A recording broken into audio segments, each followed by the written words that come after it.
What's going on, guys? Gomes here, back again on another MLB The Show 20 Diamond Dynasty video. Oh boy, what a day it is on Friday. We have the World Series cards for the World Series champion, Los Angeles Dodgers, but more importantly, we have Griffey Week, baby. There's a lot of stuff, more stuff than God intended on there being in this game, so let's not waste any more time other than you leaving a like. That'll take, what, 2 seconds? Maybe we'll take 4 if you also have to hit the subscribe button down there as well. One might recommend that you do so, so let's go ahead and get in real hot into this. So we're starting it off with the Tampa Bay Ray. Wouldn't you know it, we actually do get some love, but not initially. We see Pete Fairbanks here. Initially, when they revealed this card on Twitter earlier today, he had 96-mile-an-hour fastball. I don't know. SDS, were you guys not watching the World Series? He was throwing gas. He was pumping them down the dick like a urethral swab. Thank God you guys really pushed for it, and he is now throwing a hot 99. Might have outlier too. They did not specify, but per nines are great. 104, 116 on the K9. Four-seam, slider, sinker. Pretty good shit. Except, you know, Diego Castillo's the exact same pitcher, more or less. Very similar per nines. The exact same pitches, throws them very similar velocities.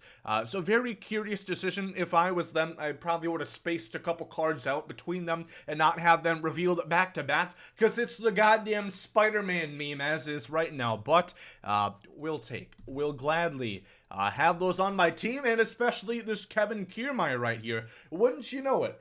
Chalk that off your SDS bingo board if you're expecting a Kiermaier upgrade this year. 90 and 96 splits on righties, 82-90 against lefties, maxed fielding, maxed reaction, maxed arm, but not a maxed out Rawlings Gold Glove Award nomination. We didn't get one of those, huh? Curious. Excited for that card. Decent little swing, surprisingly, and good stats. Good stuff. Kind of like Bucks did, except, you know, left-handed. Here we go. Walker Bueller. You're going to notice a trend. A lot of the guys that we are looking for in the NLCS cards are coming in real fucking hot right here, and Walker Bueller's no exception. Four-seam, two-seam, slider, cutter, knuckle, curveball. Does not have the all-elusive sinker, nor does he have a changeup. I really don't like the two-seamer there. If that's a changeup, well, preferably a changeup, actually. I can deal without a sinker personally, but 3 fastballs, not a huge fan, but could still be good.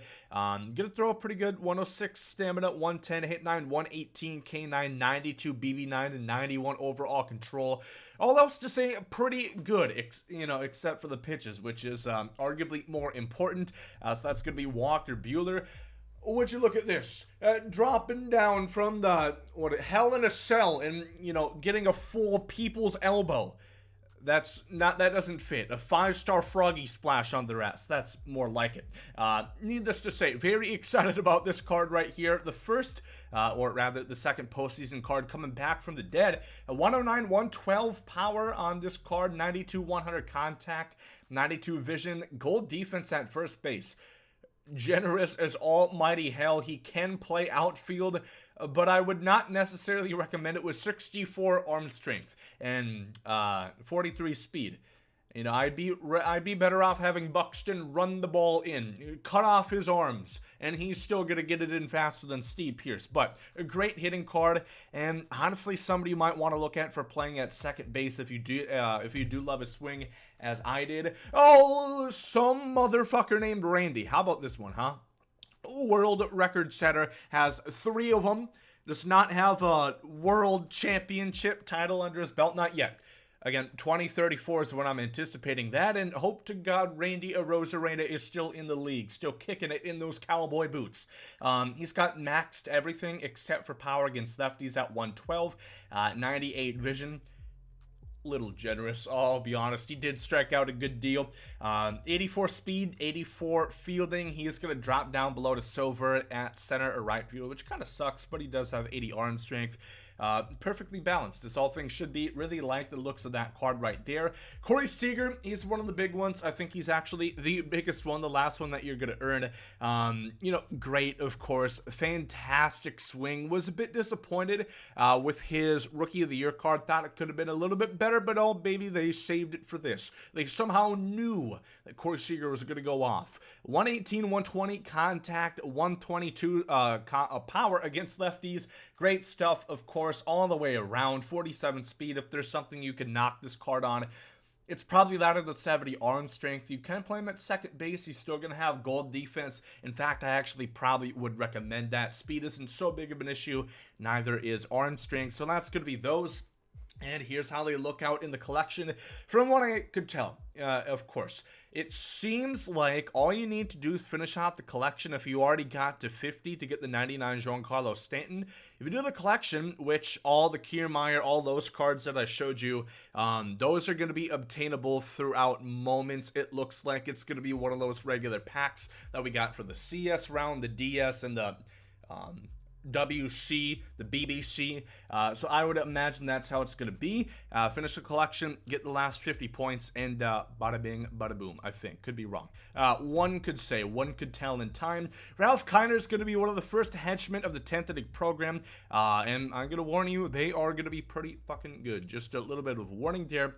Nearly maxed out power against righties at 124.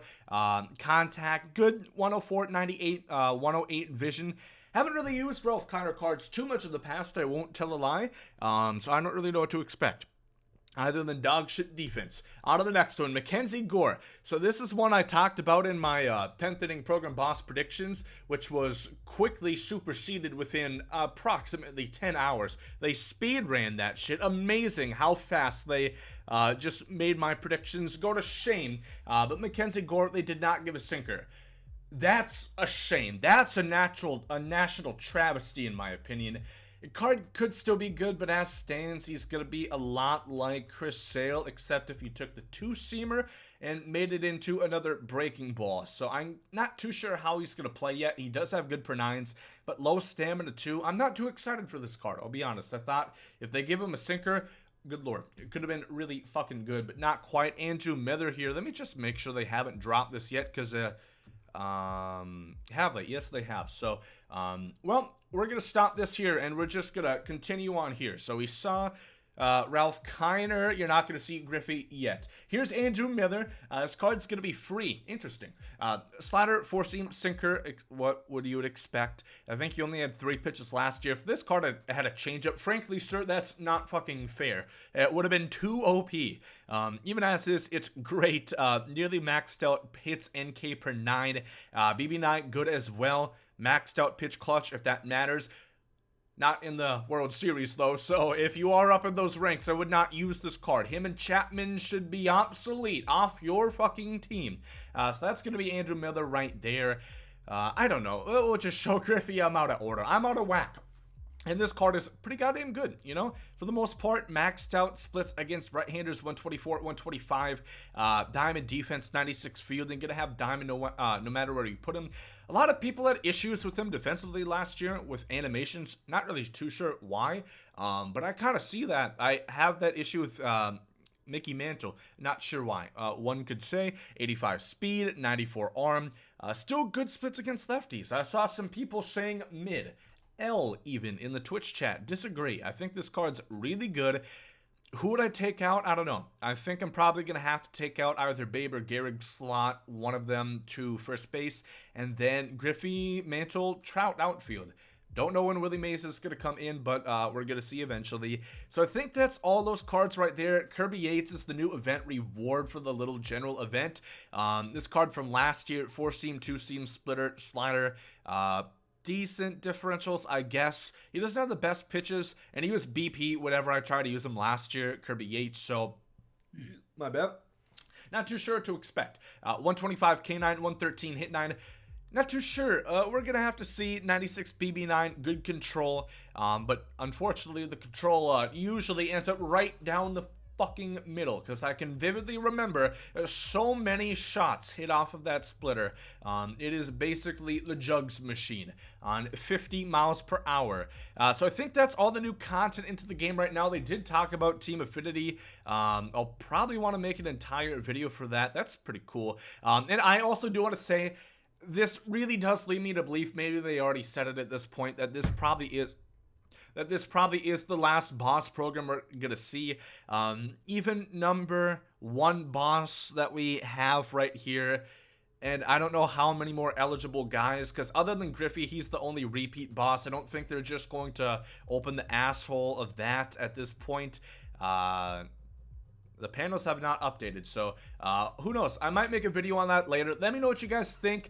Who are you going to pick? Who are you excited for the postseason program? Are you going to pick Griffey, or Griffey? Good joke, Gomes. We'll end on that note.